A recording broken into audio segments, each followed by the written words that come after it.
Hello මචං කවද ලංකාවට එන්නේ? ඒ අනිවාර්යෙන් බෝතලයක් කරවලින් ඈ. මචං මේ ලංකාවට එද්දි මට වයින් එකක් අරගෙන එන්න පුළුවන්ද? එළෝ මචං බහෙට බහිනව නේද? මේ බෝතල් දෙකක් නම් මදියා සෙට් එක බලන් ඉන්නේ. ඩියුටි ෆ්‍රී දෙක තුනක් හරි තව දාගෙන.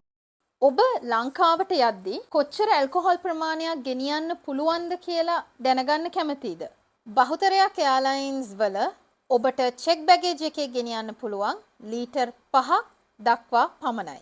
නමුත් ඔබ සැලකිලිමත් විය යුතු කරුණ ශ්‍රී ලංකා රේගුව යටතේ ඔබට කොච්චර ප්‍රමාණයක් ඇල්කොහොල් රට ඇතුළට ගෙනියන්න පුළුවන්ද කියන ප්‍රශ්නය. ඔබ ශ්‍රී ලංකා ගමන් බලපත්‍රයක් සමග ගමන් කරනවා නම් ඔබට ගෙන යා හැකි මෙන්න මේ ප්‍රමාණය. ඔබ ෆොරින් පාස්පෝර්ට් හෝල්ඩර් කෙනෙක් නම් ඔබට ගෙන යා හැකි මෙන්න මේ ප්‍රමාණය.